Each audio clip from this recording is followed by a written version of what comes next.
Oh, shit, what was I going to say? Oh yeah, there's already been some pretty major deals going down already that happened. What, in the MLB? Yeah, Yeah. I haven't heard of anything, but I haven't really been paying attention. yeah. Tulo got traded to the Blue Jays for Jose Reyes and prospects, I think, right? Something like that.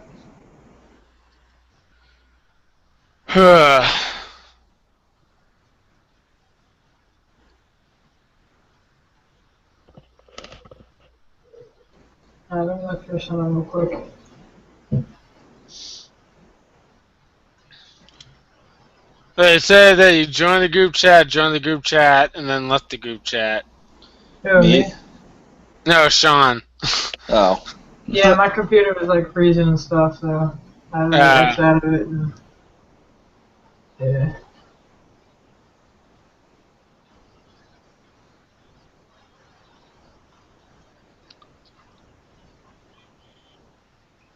Pat says he's seeing it. all right. Is he gonna join and view? Yeah, that's what he said he was doing.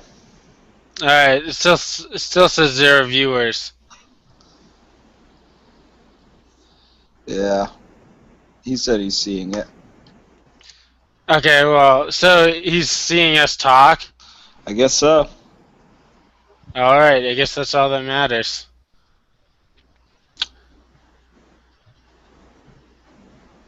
All right. Ready? Are we all set to go? Yeah. Did you think of the intro song? Yeah, it's gonna be Ghetto Boys and Girls by Ghetto Boys. Nice. Never heard that? Yeah, yeah. So funky.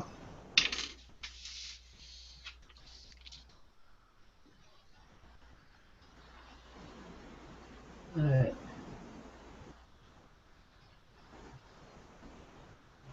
Wait, what are you guys talking about parties for? Oh, Like when you come down? yeah. Okay. Because you're Yeah, like this. so You said there's a party on Friday, then you changed it to Saturday or something. I'm like, what are you talking Dunbar about? was throwing a party, and it was Oh, going to okay. be Friday, and he Like moved it to Saturday. this weekend? No, like my No. birthday. Oh, okay. Yeah. So, yeah.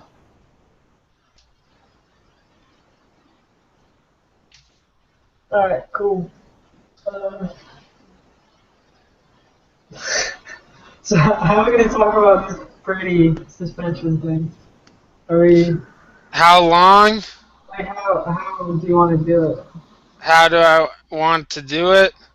Yeah, like how do you want to start Uh, out? Like, do you want you to just go to your like right off the bat? Because I don't really have much to say about it. I'll just well, piggyback off of you. I guess, Sean, you could introduce it and then just like ask me my thoughts on it, and then I'll just go from there. All right. Oh, boy. Okay. I was going off on Jeff earlier today. Yeah, I know. All right. Fuck the Ravens. What did the Ravens do? They started this whole thing. I thought it was the Jets. No. Alright, well, whatever. Let's get Uh, going. Everybody ready? yeah, I just Yeah. want to take a look at this Snapchat that Pat sent Yeah, me. I just looked at it. He said he sees us. All right, Yeah. All right. all right, Pat. Okay,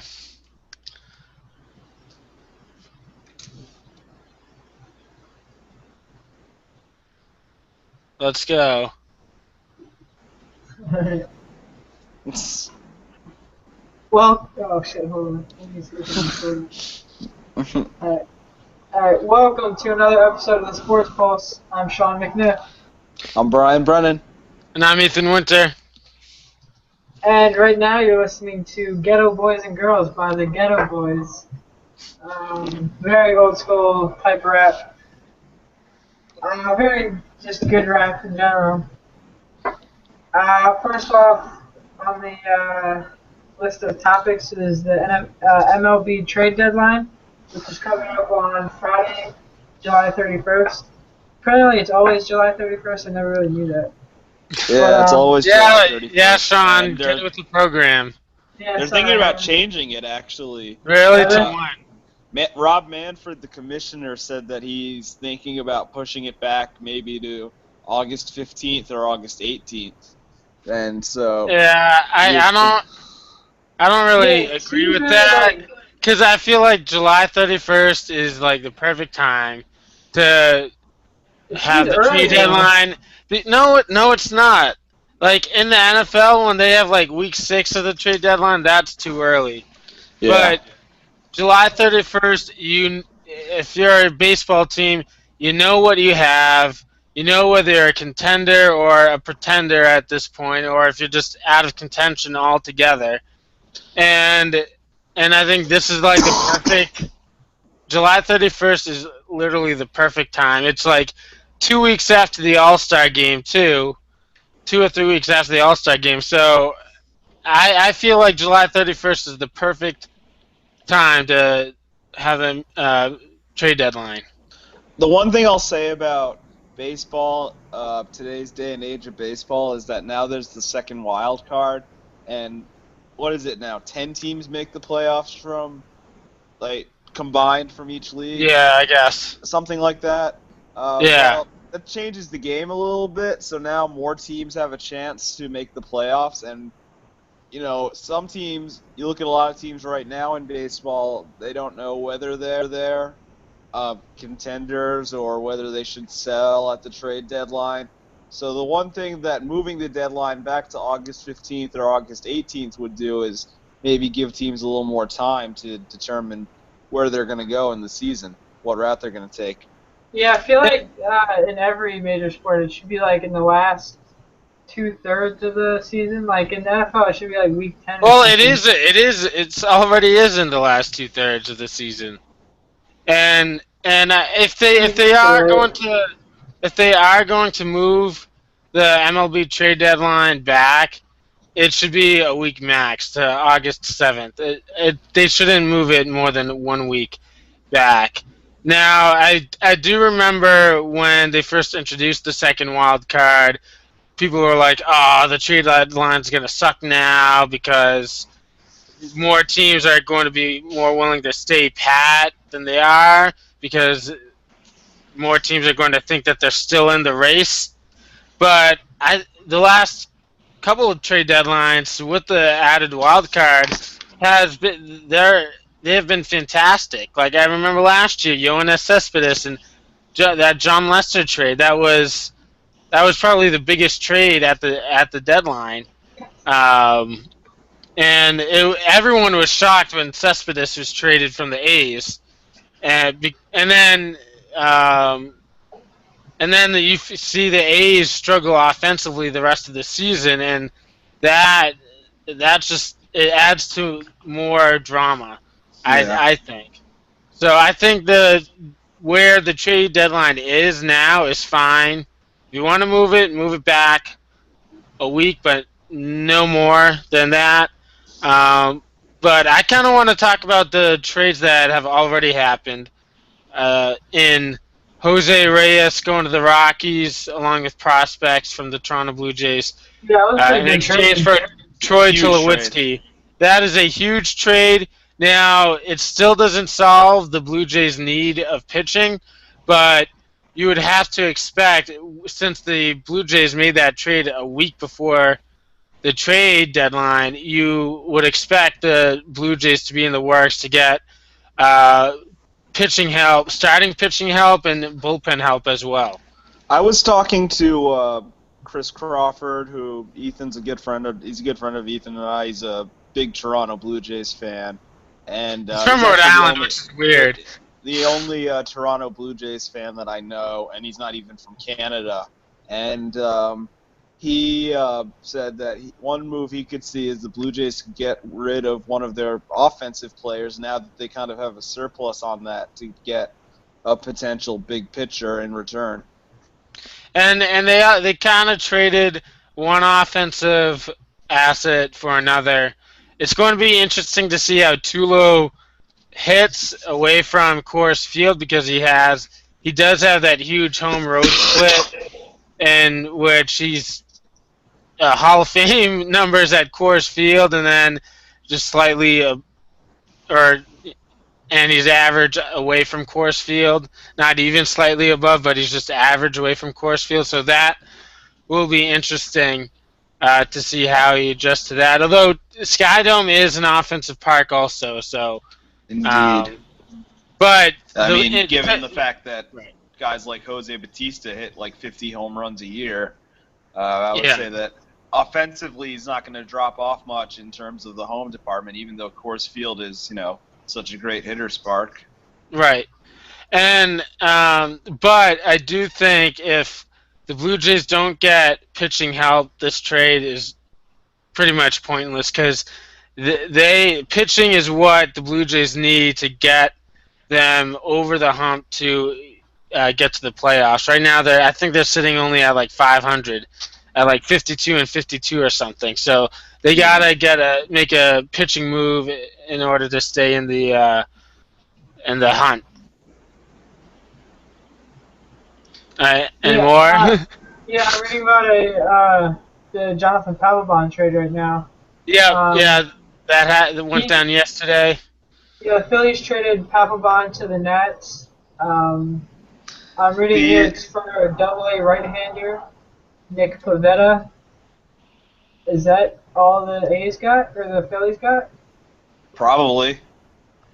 What's funny is I saw a newspaper in Philadelphia ran the picture of Papelbon holding his dick and said, "We'll miss you too." Like that was on the front page of the sports section in Philadelphia today. That's funny. But anyway, I think that's a good move for the Nationals because Papelbon is still an effective closer. He still gets the job done. He hated it in Philly. He wanted out, obviously. And I think it's only going to help the Nationals at this point. The Nationals do have a pretty good closer. What's his name? Storin? Drew Storin. Drew Storin, yeah. He has like 1.7 ERA this season. It says here he's converted 29 of 31 save opportunities this season. That's pretty good. But at the end of the article, it does say he has an 8.44 ERA in 6 career postseason games. Storin does. So and Papelbon has a 1.0 ERA in 18 postseason games. So that's a huge difference. And it will be interesting. Who's proven in the postseason, I would say, over a guy with considering Drew Storin's history in the playoffs. Not very good. Yeah, exactly. But it will be interesting to see who gets if they're going to move Storin to the setup role for the rest of the regular season and move Papelbon in the closer spot, or put Papelbon in the setup role for the rest of the regular season and keep Storin where he is. Well, I saw that Papelbon said that he would only approve a trade if he was going to be able to close wherever he was traded to. Okay. He waived his no trade clause in order to be a closer in Washington, which they agreed to. Which they now have obviously the best pitching staff in the league. No. Is there anyone even close? Besides the Orioles, of course, but. Is the Orioles even that good? Their starters are average at best. Well, they're maybe a little above average, but their closers are very good. Yeah. Their is very good. Go ahead, Brian. Speaking of starters, one of the big starters to be traded so far, of course, Johnny Cueto got traded from the Reds to the Kansas City Royals. I think he's making his first start pretty soon for the Royals, if I'm not mistaken. Yeah, that's a pretty good big trade. I think it makes the Royals contenders to go back, or favorites to go back to the World Series at this point, because now they have that proven ace that can kind of lead the pitching staff, and of course they have that fantastic bullpen. and I think it's going to help Cueto somewhat because all he needs to do is pitch 6 innings, and then he can hit the showers with that fantastic bullpen. The one concern is that I've been hearing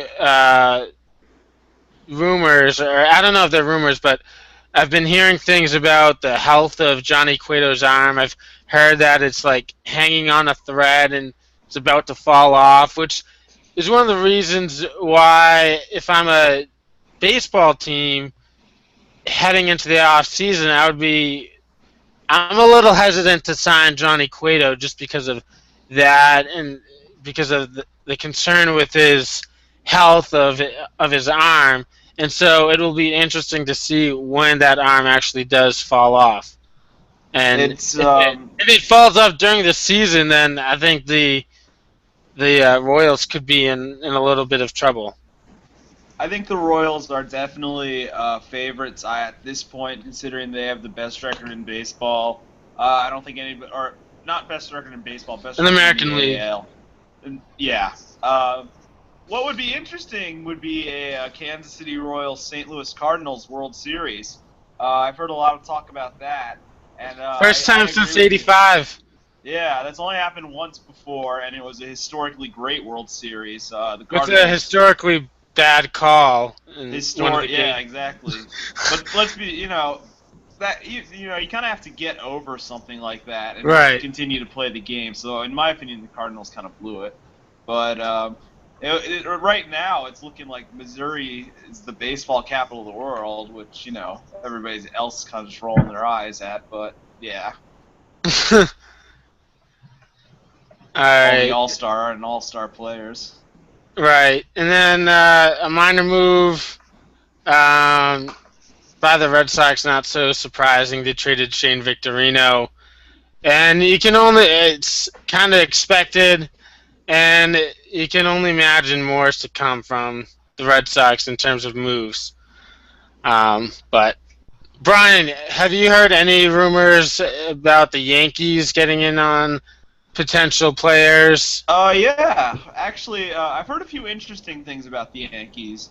Um, well, the most bizarre thing that I've heard is, as I'm sure you know, Ethan, having seen the Red Sox play the Yankees a couple times this year, the Yankees bullpen's been really good this year. They've been outstanding. It's been pretty much game over all season.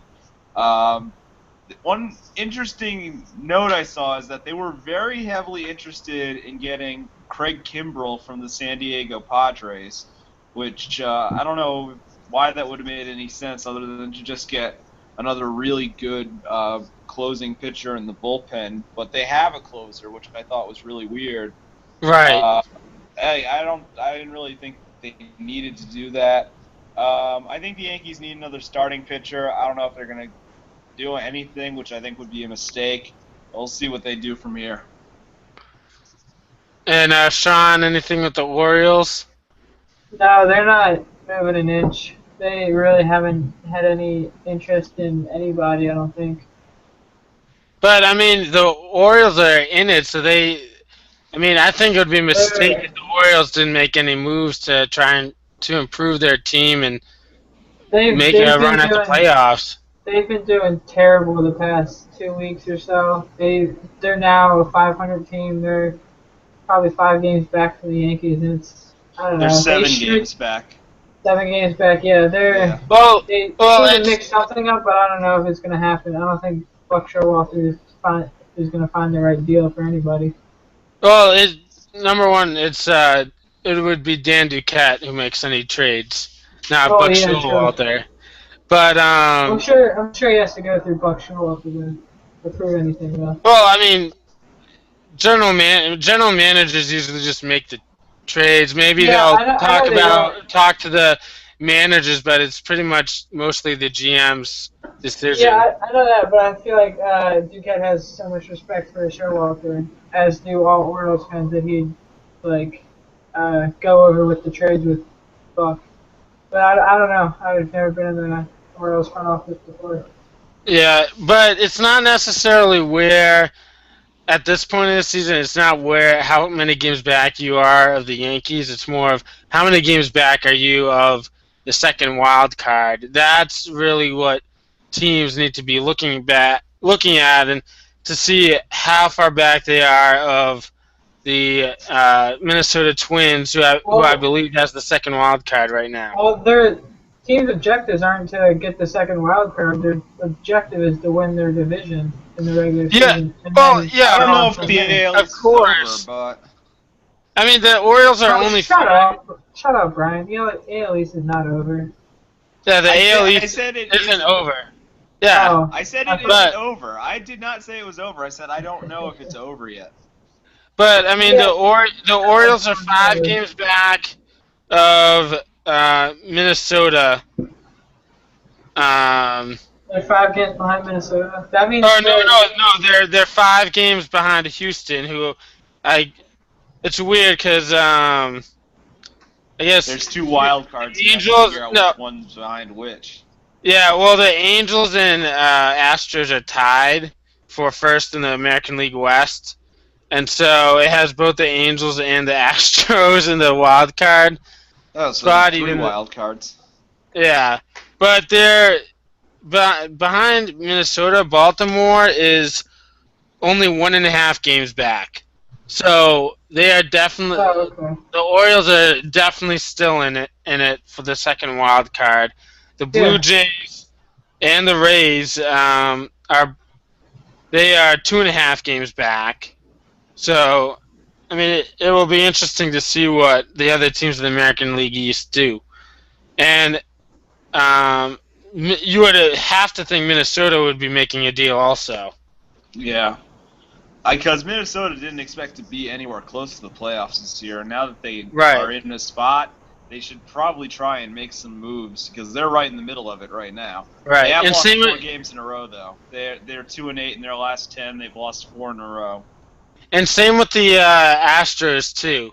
Yeah, You would Astros are have in to a bit of- expect them to make a move as well to maybe either get over the Angels and win and hold on to win the AL West.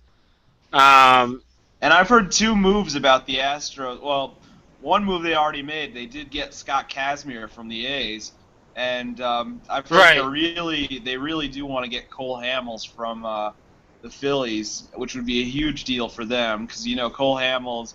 There's rumors he could go really anywhere. Dodgers.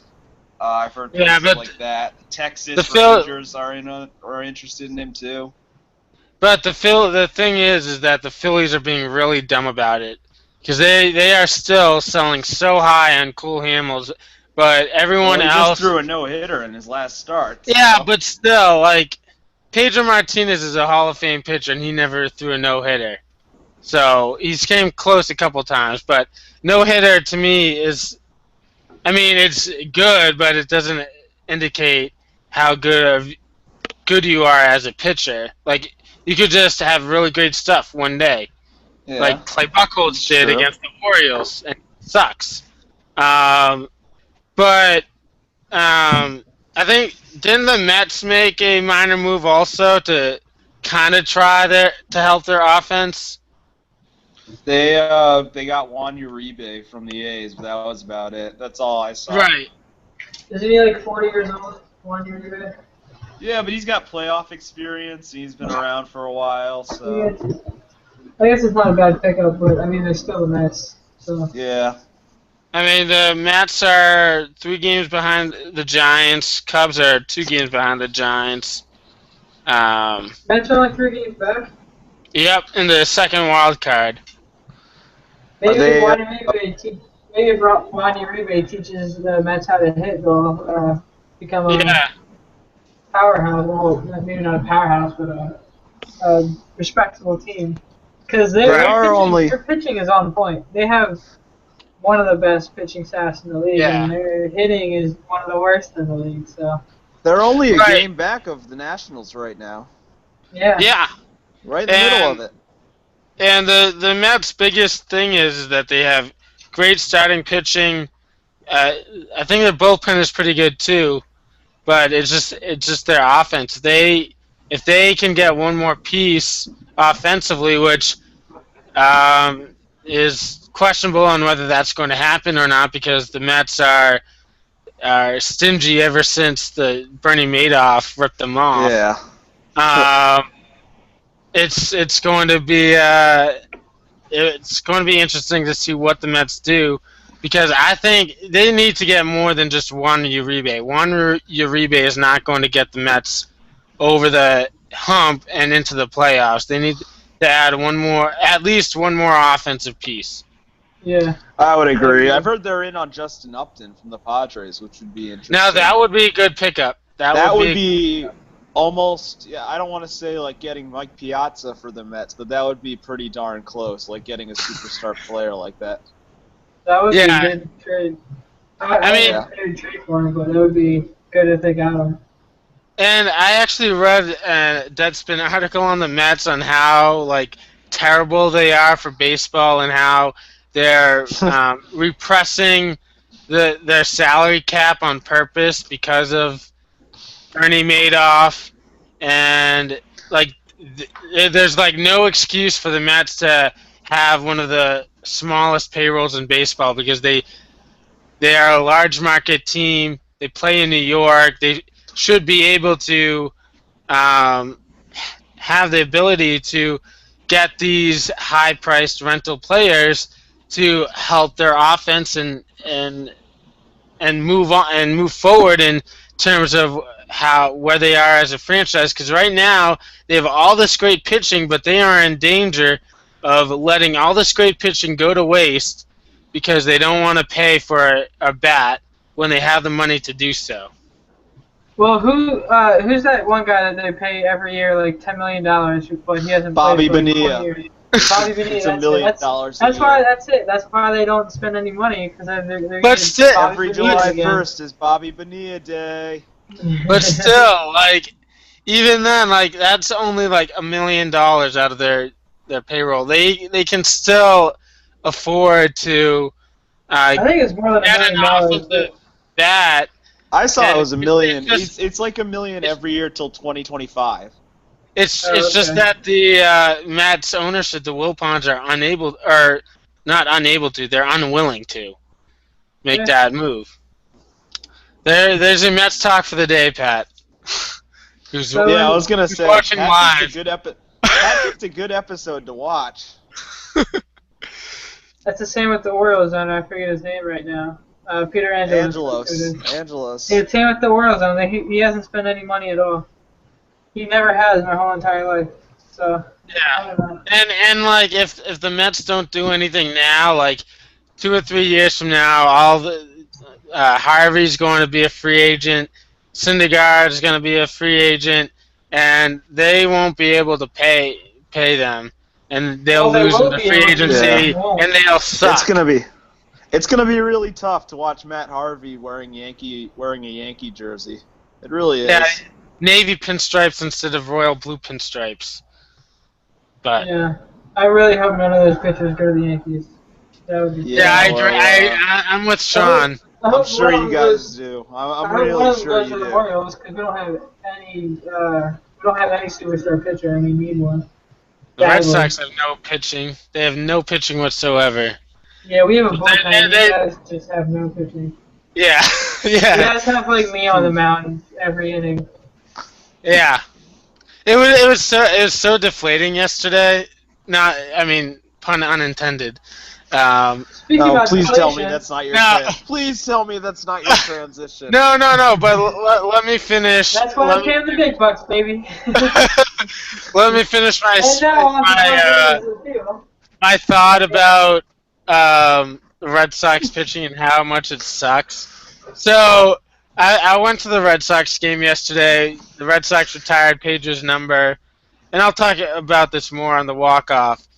But so Wade Miley's on the mound. He gives up 5 runs in the first inning, and then in between innings, the crowd just starts chanting Pedro, Pedro, Pedro, because Pedro Martinez at 40-some-odd years old, however old he is probably still better than more than half the guys the Red Sox have in their current starting rotation. Or not just the starting rotation, but their entire pitching staff. That's how bad the Red Sox pitching is. I would Other than love to Eduardo have a, Rodriguez. I would Eduardo love to have Rodriguez. a pitcher like Pedro Martinez. Just an absolute stud who will just keep guys looking all day, every day. It was I've never had unfair. one. It was unfair for those juiced up hitters back in the 90s and 2000s. Just year after year, he was just balling. It was crazy. Yeah. All right.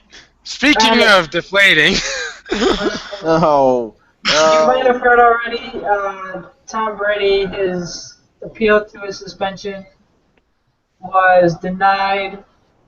All 4 games, he's still going to be suspended for. Um, Ethan, this is your team. You want to? all right. What's on your mind? What do you think about this? I think it's bogus. I think it's Ugh. 100% bullshit. And I honestly, I don't think there has ever been a suspension in the NFL that has been appealed and has not, at the very least, been reduced. Like, I think this is the first time ever that a suspension in the NFL has been appealed and stood 100%. Yeah, even Le'Veon Bell got a suspension. Exactly, The exactly. exact same thing announced Tom Brady's And suspension. DUI is a lot worse Well, than it was maybe knowing about something that might have happened. technically he was. I don't think he was drinking. I think he was just smoking weed. No, It's but still illegal, but it's not. DUI isn't just strictly with alcohol. It's even if you could still get charged Right. with a DUI if you're Yeah. high on marijuana or Right, some I'm other just drug. saying it's not. He wasn't drunk driving. He was high driving, which isn't as bad. I don't know if I should say that, but I don't know. I'll cut that. I mean, I don't know. you're not wrong, but But I mean, regardless, it's still bad. No, he was on the way to the airport to fly into a game, and he got suspended for 3 days. Tom Brady got suspended for 3 days for. Did he destroy 4 his phone? games. Is that for 4 4 games. games? Did he destroy his phone? Is that what I heard? He destroyed his phone when Yeah. Roger Goodell asked him for it. He's like, "No, dude, I destroyed it." Yeah, but even with that, the Tom Brady still went back and retrieved all relevant text messages or phone calls or emails from the past 4 months or whatever that he could acquire. Well, was it and Tom Brady? he brought it to the to Yeah, to see, his that's- appeal hearing, and that's- I mean, I'm not denying that destroying his phone isn't at least suspicious, yeah. but also like you could see that happening, like especially with a celebrity who doesn't want like phone numbers to mean, get leaked or whatever. But I mean, I'll admit it's still like it doesn't look good, but it does not 100% mean that he's hiding something, which is driving me crazy that people don't understand. They can't wrap around his head just because. If I was in his, if I was in his Go ahead, position, John. there's no way I would give my phone up to the NFL. Exactly. Like, his wife is one of the most famous supermodels in the entire Right. world. And Right, but texting it's is a big thing nowadays, so I would not in a million Right. years give up my phone to anybody. and it's Besides not my wife even or somebody. and it's not even just that, but like Tom Brady does not trust the NFL. So would you be willing to give your phone to someone that you don't trust at all? No, I don't trust NFL The either. answer is That's why no. I'm not giving my phone The to answer him. is Yeah. no. So I don't blame him for not giving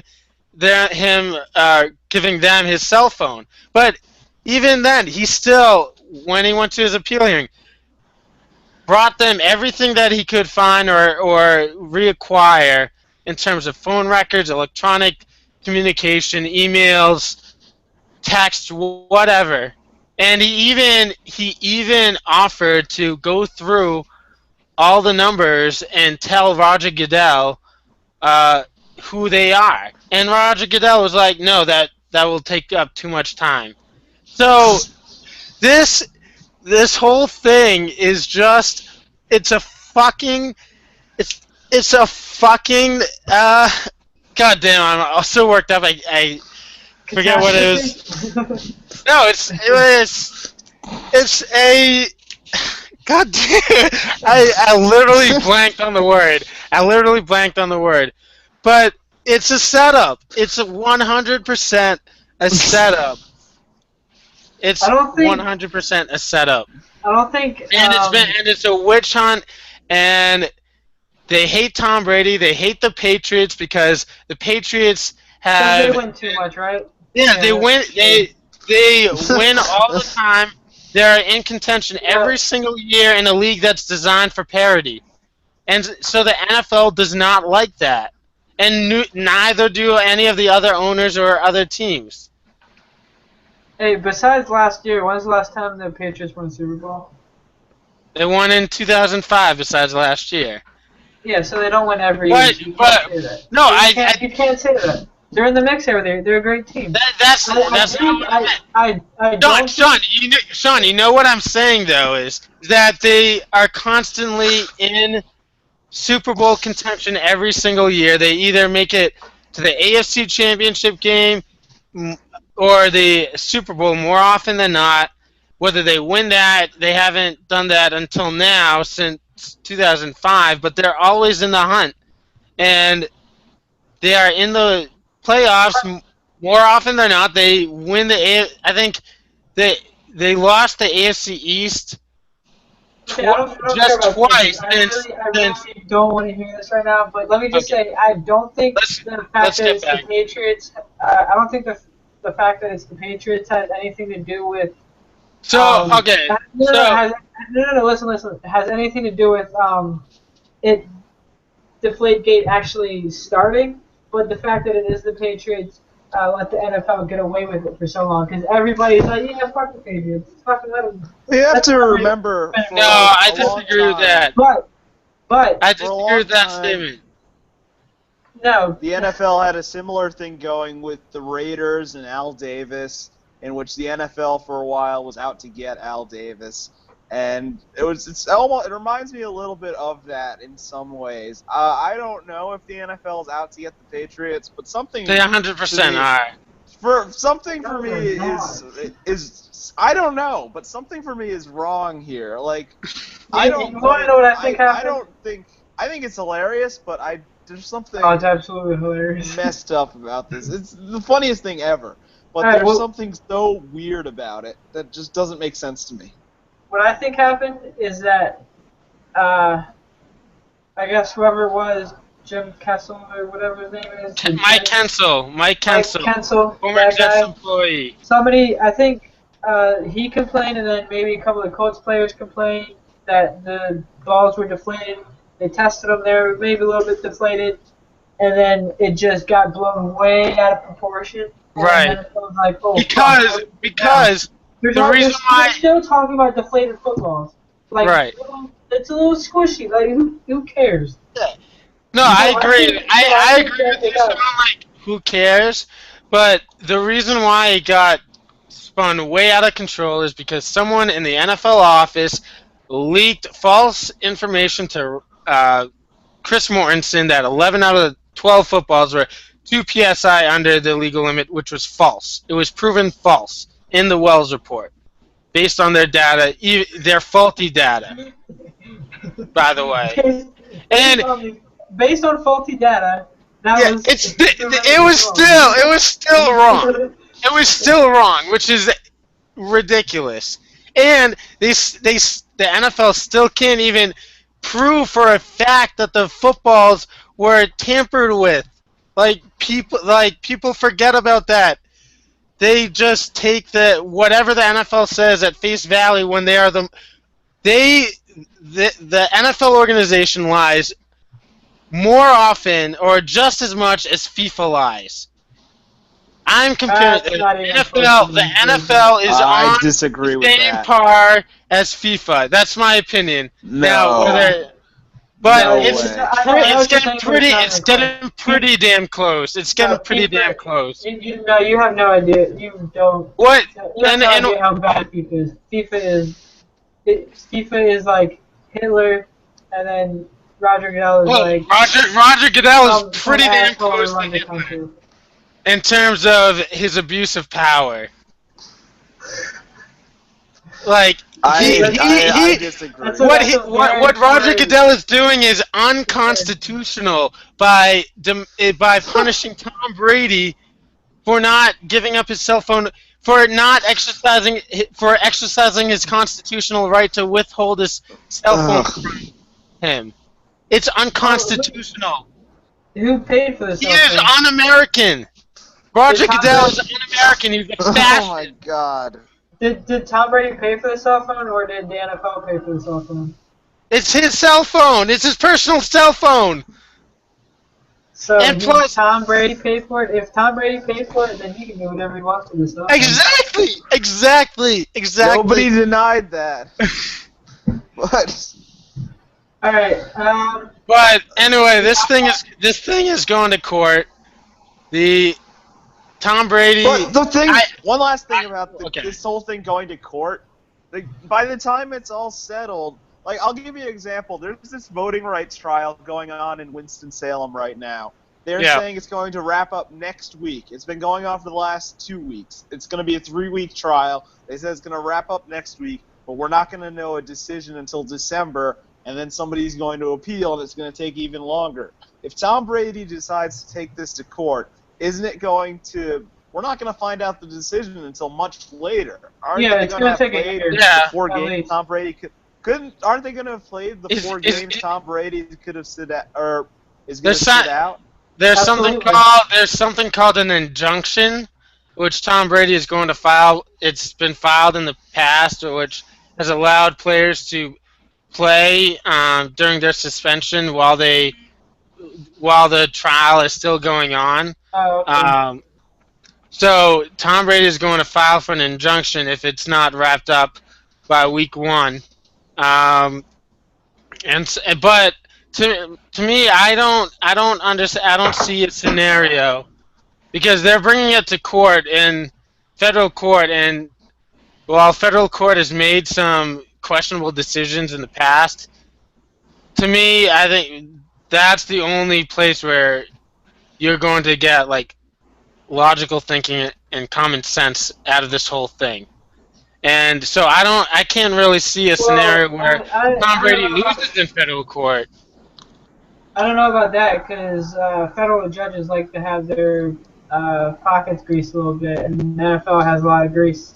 So Yeah, but I if don't know exactly how it's going to work out. Tom I don't know Brady- exactly what the case is Uh, going to be about. the NFLPA and also the federal court case isn't going to be about like the footballs. It's going to be about labor, the CBA, whether Roger Goodell overstepped his bounds, which I think he did, whether whether the whole appeal process, which was fair or not, which it was not, and whether Roger Goodell followed protocol according to the collective bargaining agreement. And if it's found that he did not, which I think that there's some pretty strong evidence that there was some mishandling of the protocol in regards to the CBA, then I think Roger Goodell is going to lose again. And the NFLPA is also trying to file it in Minnesota, where Judge David Doty is very pro-labor. He's overturned Goodell twice already with Adrian Peterson and I think Ray Rice as well. So I think, and also the fact that the NFL tried to race to a federal court in New York before the NFLPA and Tom Brady filed, just tells me and shows me that the NFL is not confident in its own case if it went to federal court. So I think it spells trouble for Roger Goodell. I think it's going to get overturned. It should get overturned, and Tom Brady won't miss a single snap this season. Guarantee it. Book it. Mortal lock. Yeah, the worst Oh, part about this thing, the worst part about the decision of the appeal is that it's just going to go on for like another year. Yeah, it's I gonna mean, take it's way it's too gonna Keep go long. hearing on. about it. It's gonna go I on. honestly can't believe that Patriots fans even care that Tom Brady suspended for the first 4 games. Ethan? When's the last time you seriously cared about the first 4 games of the NFL season? Well, Please tell me. You're okay. pausing because you don't remember because it never No. happened.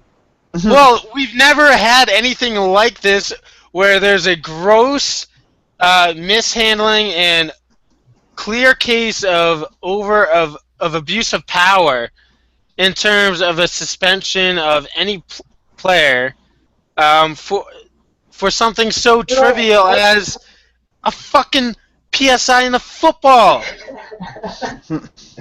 Like it's outrageous.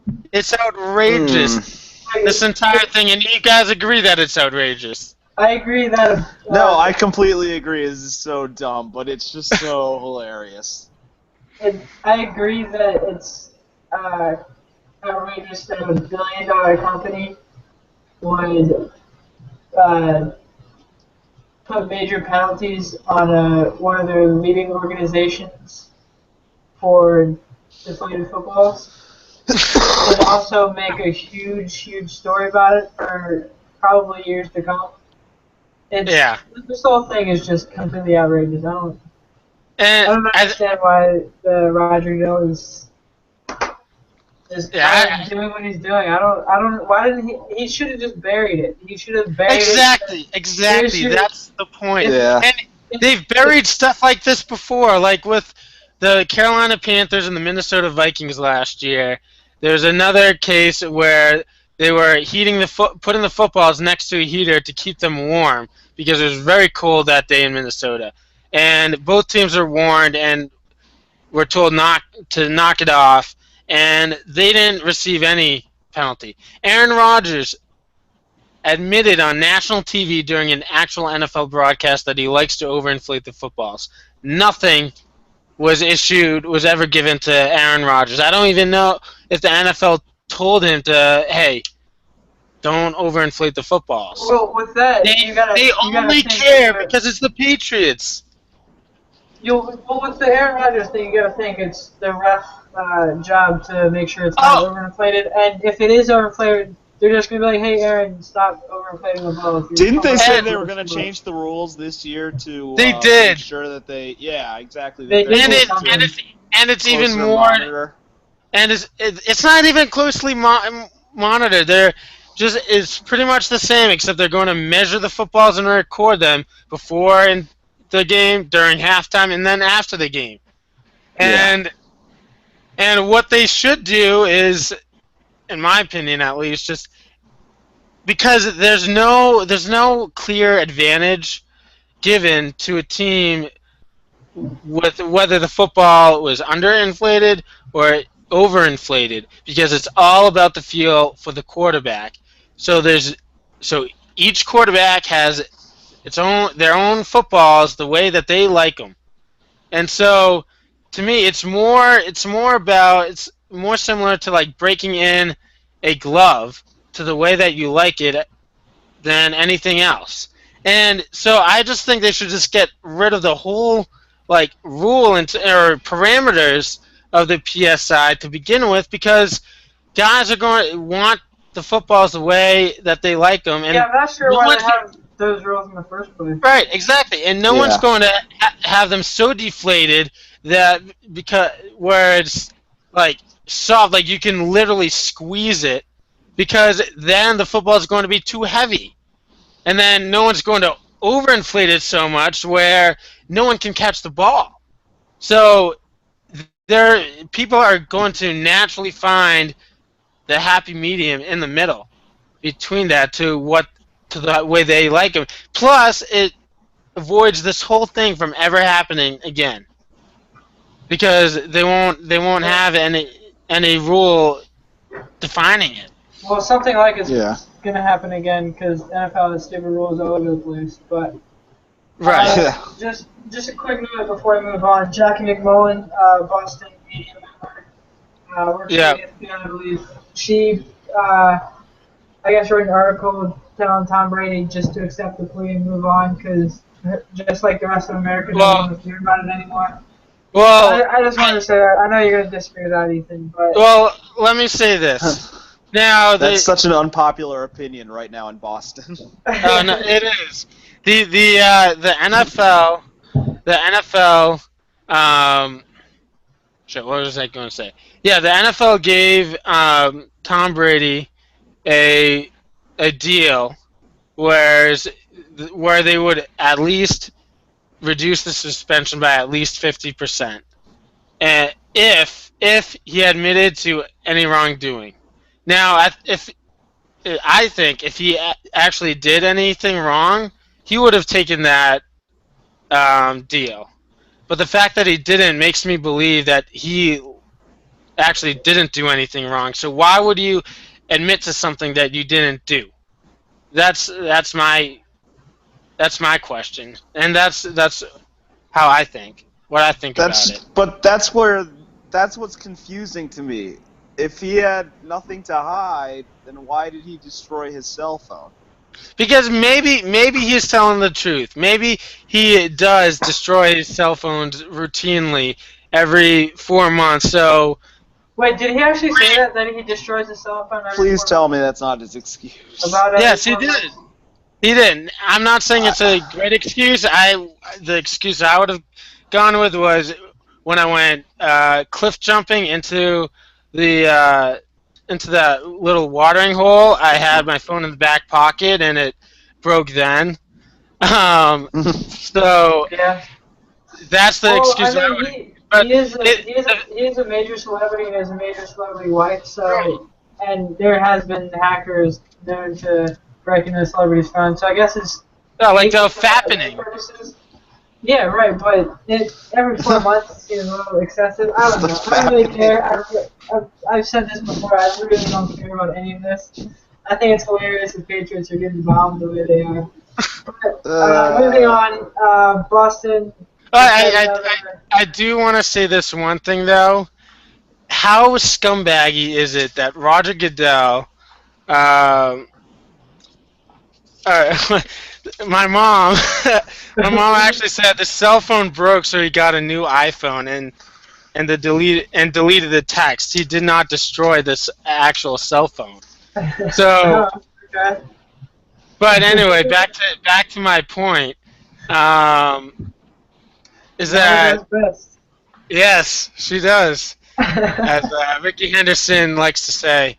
But Yeah. back to my point, how scumbaggy is it of Roger Goodell to come down with this decision on the day that Pedro Martinez's number is to be retired by the Red Sox? He 100% did But- that on purpose. No, but he knew the Red Sox announced when they were going to retire his number at least a month ago. do you honestly think? And I honestly different think sports teams. They're completely different sports teams. no, but he wants to he's hogging the spotlight from Pedro instead. And so I was all excited to go to the game yesterday. I was going to honor Pedro. I didn't want to have to say free Brady chants at the game because it's all about Pedro at the game yesterday. And instead, he comes down with this fucking bombshell, and and instead of being like all happy about Pedro's getting his number retired, I'm all pissy because of Roger Goodell came down on this decision now. I guarantee you, he knew what he was going to do for weeks. Weeks he knew what he was going to do.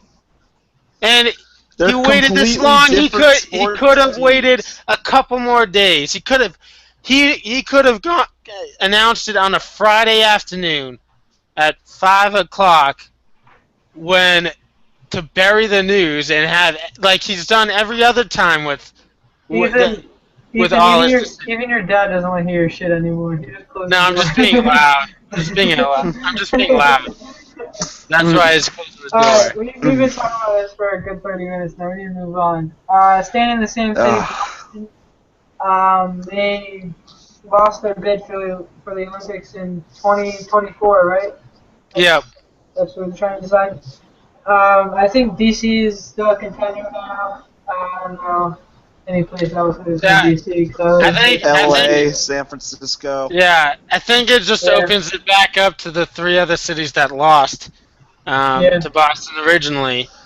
Um, Now, this is my thing on Boston potentially hosting an Olympics. Now, from a fans and a sports person perspective, I think it would have been cool had Boston hosted the Olympics. But at the same time, like I know that the traffic is going to be awful, and I didn't want to have the taxpayers have to pay for any of the any of the arenas or stadiums because like that's not fair. Just like what John Oliver said, his whole rant about public funding for stadiums. Like I didn't want any of that have to happen, and I think that was Well, the there would be major a lot of there would be a and lot of tax benefits. Well, there would be a lot of revenue for taxes when if the Olympics comes. Well, when the right, Olympics comes to Yeah. wherever. right, but still like if you look at all the other cities that have hosted the Olympics in recent, like Athens, they still haven't recovered from the Olympics. Their country is bankrupt. Like Yeah. so, I mean, just from that perspective, the money perspective, I didn't want any of the taxpayers have to foot any of the bill. Like I think taxpayers should be like be have to pay for like infrastructure costs, like improving the T, improving sidewalks, and improving highways or whatever, because that and also for like housing and stuff, because that's actually beneficial to the city in the long run, not just for the Olympics, but forever, like after the Olympics. But for like stadiums, I don't think it's fair for the taxpayers to have to pay for that. Um, Now, I think Boston in 2024. I think they do have the ability to host it, but again, the money was the big issue um, with that, and so I think Boston eventually would be able to host the Olympics, but just not now. Not anytime I, soon. Right, exactly. And Yeah. like a lot, like I said, a lot can happen in 9 years. I was talking to Brian about this earlier, like I think last week. A lot can happen in Yeah. 9 years, so I don't doubt Boston's ability to host the Olympics, but I just don't think because we're still kind of recovering from the big dig, and I think taxpayers in Boston just aren't ready for it. And and but I hope this doesn't hinder Boston's chances at hosting another Olympics potentially in the future because I think that would be really cool. Um, and maybe the Boston could host like the Paralympic Games or not the Paralympics Games, but the Pan Am Games, which is like the Olympics but on a smaller scale, and to Yeah. see how we do in hosting that, and then make a decision on whether to bid for it again in the future. When I was in Boston, I guess it was a little bit more A than a month month ago. ago now. Yeah. Yeah, just about a month ago now. I remember thinking I was with Pat. We were driving around Boston, and Pat got lost a solid hour or so on the way back from Fenway Park. I remember thinking that. Where did you guys like, end up? Where did you guys end up? Man, we Where did you ended up guys go? everywhere. Well, I don't even remember. I feel like we might have accidentally been in Cambridge at one point. I don't remember particularly well because I was exhausted. But we definitely, there were a couple of wrong turns and a couple of turns that were forced to be made because of asshole drivers. And this is all true. Pat can back me up on all of this. And I remember thinking at the time, man, this city can't host the Olympics. There's no way. And sure enough, a month later, Pat just texted me saying he tries not to remember that. But it was pretty terrible. And then, of course, a month later, they take out the bid for the Olympics. I thought that it was never really a good idea from the start. And to be honest, I really think the only city in the United States that's really set up to host the Olympics would be Los Angeles. Because Los Angeles has the space. They can build a new stadium. They want to build a new NFL stadium, so they can kind of do something with that a little bit. Los Angeles has already hosted the Olympics, so they have at least twice, right? They've hosted it twice, at least twice. Yeah. Most recently, 1984. Right. That was the last time they hosted the Olympics. And they actually still have the torch at the Los Angeles Coliseum from the Olympic Games. Right. And they light it up in the fourth quarter during USC games. And I think underneath that they still have the Olympic rings. Yeah. It's really cool. So Los Angeles has Olympic history. I don't think anybody thought an LA Olympics was ideal, but in reality, I think it's kind of the only option. I don't think a DC Olympics would be particularly great. So I think DC would be out of it. I think San Francisco would be out of it too, because they don't have the same problems Boston had. I think LA is really the only American city that you could make a case for. They're not the only city in North America, though. I can see Toronto making a strong case for the Olympics. I think they're Montreal hosted it a few, like in the 70s, too. Yeah, and Toronto's actually bidding, so Toronto would definitely have a chance. And that's pretty much like it being in America. It's in North America. It's just being hosted It's America's by Canada. hat, so... Yeah, it's America's hat. We love Canada. So I think that a Toronto Olympics would be cool, too. If I had to guess, it might go to either one of those cities, LA or Toronto, because North America hasn't hosted the Summer Olympics, at least, since '96 in Atlanta. Right. Yeah. So I would say North America has a pretty good chance to host it. Right. All right, we're running a little short on time, so let's move on to Eric Berry. He just got cleared for practice 8 months after he was diagnosed with lymphoma, cancerous disease. It's just great news for Eric Berry. I love seeing him play. I always related him to Sean Taylor, and I wanted Redskins to pick him when he was in the draft. But I think he got picked like a pick or two before the Redskins could pick him. But it's great news for the Chiefs, great news for Eric Berry and his family. It's great news all around. I really would like to. I'm looking forward to seeing him play again this year. Definitely. Yeah, I mean, I'm not very happy with the NFL right now, obviously. In fact, I hate the NFL. Like, I'm not going to watch any non-Patriot games this season. What the Patriots fans need to do is boycott the NFL in its entirety. You know what? Not even watch any Patriots games. There's actually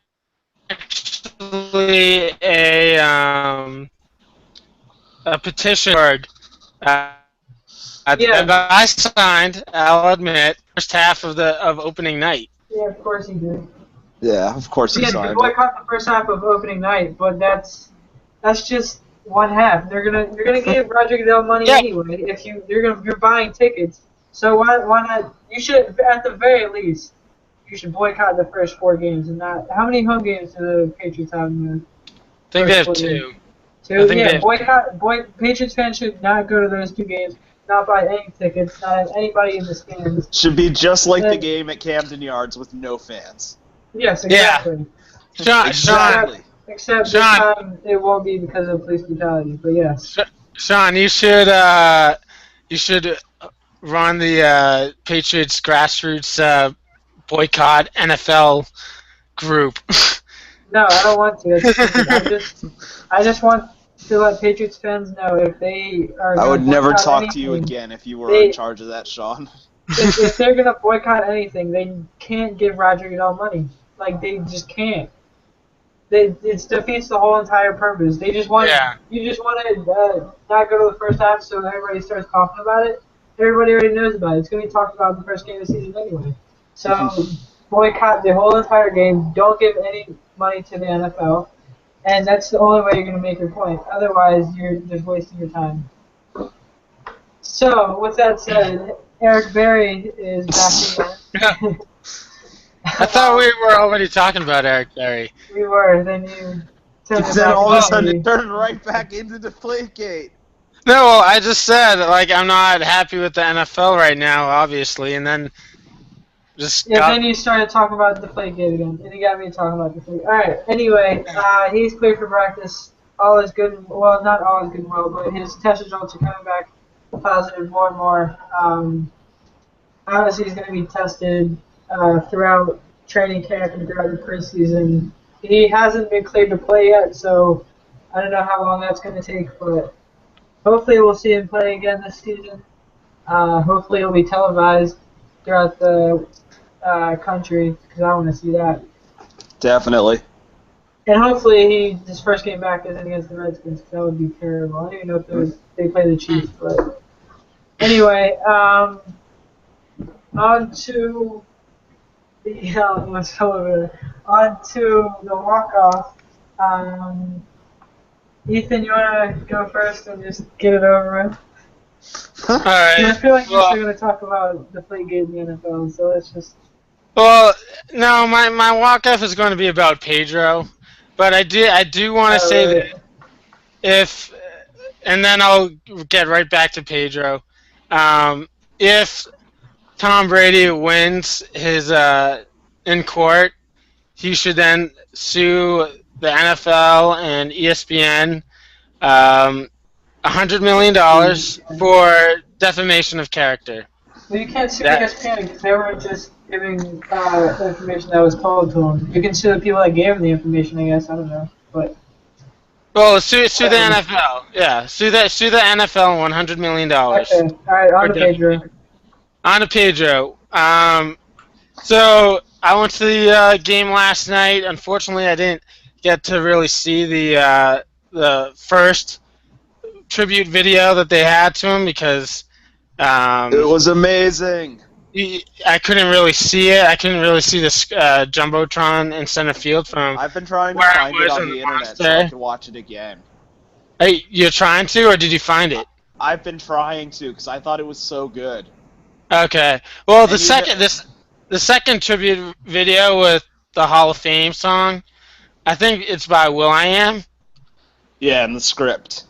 Right. Um, that I think that one that's awesome. Like that video, like gave me chills just watching it. Yeah. Because this is like my mom was with me and she asked, like, did they write this song for like Pedro? Because it just fitted so like perfectly. But anyway, the ceremony was amazing. Pedro was awesome as always, as you could always. And I haven't gone. I haven't gotten a chance to see his Hall of Fame induction speech because Nesson did like a marathon of Pedro's best games on Sunday, and so I recorded those and I've watched two of them already. Game again when he hit Gerald Williams and Gerald Williams came charging after him, and he then after that retired 24 Rays in a row and almost had a no-hitter until John Flaherty broke it up to lead off the ninth. Yankee broadcaster. What? He's a Yankee broadcaster now. Oh, really? He is now? Yeah, John Flaherty, yeah.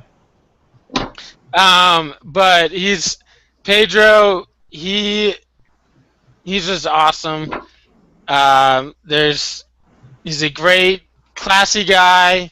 And he was just amazing. The way that he dominated the steroid era, it was absurd. 1.74 ERA. I think it was in 1999 or 2000. I think it was 2000 when he had the sub 2 ERA to finish the season. He should have won the MVP that year. I think he only ended up with the Cy Young. But he, like, people talk about Clayton Kershaw's historic season last year. It pales nothing in comparison to Pedro in 2000 because it was in the heart of the steroid era. Offense was way up, and he just dominated. He was dominant at the time. He was the best pitcher in baseball, no doubt. I can And definitely attest to that because I lived through it. But Pedro Martinez, in his prime, when he was with the Red Sox, was the most unhittable pitcher I've ever seen. And I hated Pedro when he was playing. But now, obviously, I even said this on Facebook during Pedro's Hall of Fame speech. I was like, it's damn near impossible to hate this guy because yeah, he's funny, he's charismatic. Everything he says is just hilarious. The way he does things, the way he acts. yeah. He just seems like an all-around good, likable guy, Pedro Martinez.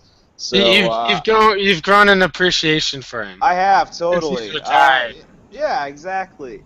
And I was saying it because obviously I don't like the Red Sox and I never will, but obviously appreciation for Pedro has grown significantly, including many of his great starts against the Yankees. I even went to a couple of games when I was a kid where Pedro pitched against the Yankees, and The 17th strikeout game in the Yankee Stadium. I was not at that one, but I was at a few But games. that's another. That was That's one that another memorable one. Yeah, that was one I was thinking of. And yeah, so your appreciation kind of grows for Pedro over time when you appreciate and realize what he did.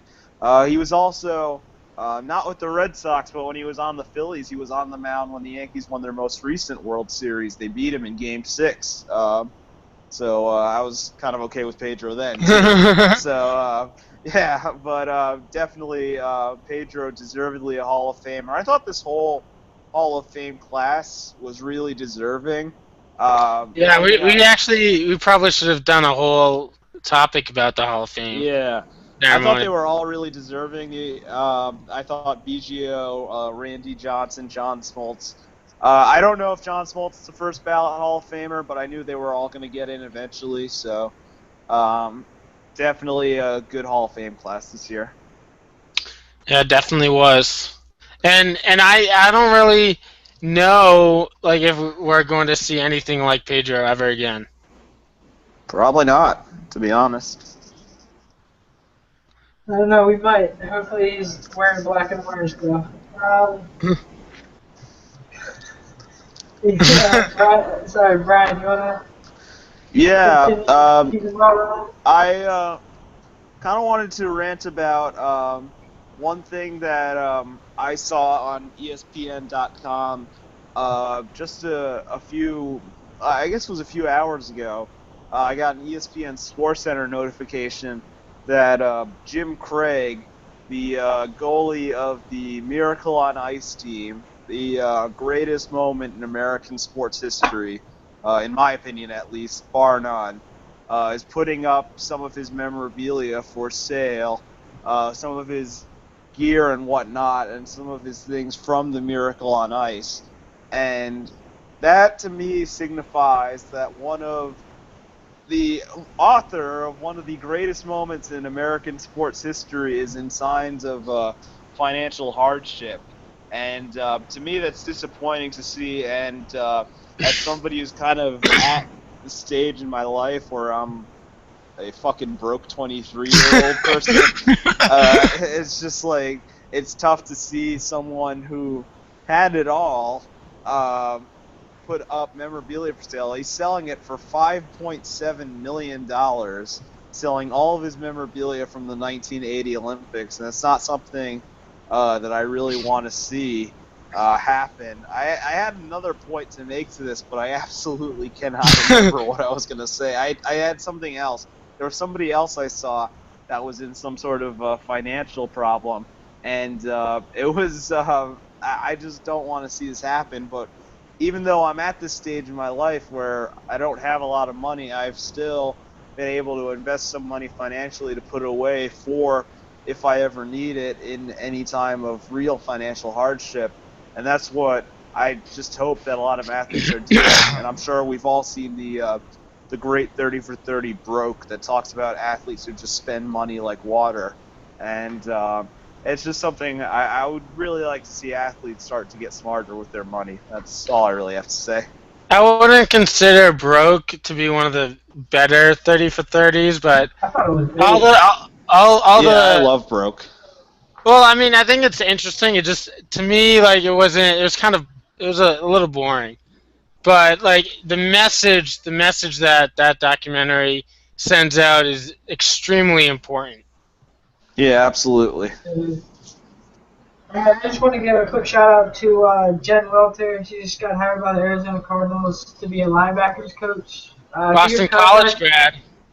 yeah, I think her contract is just through the preseason. I'm not sure about that, but they might keep her on for the regular season.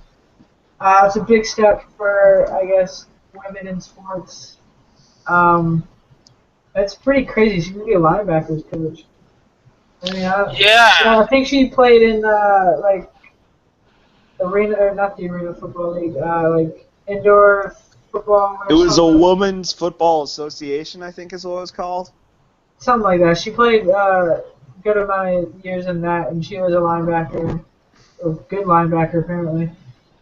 Yeah. So big shout out to her. And that'll do it for another episode of Sports Pulse. Taking us out, we got "Damn It Feels Good to Be a Gangster" by the Ghetto Boys. This is the Ghetto for today. Have a good day, everybody. free Brady. Don't free Brady.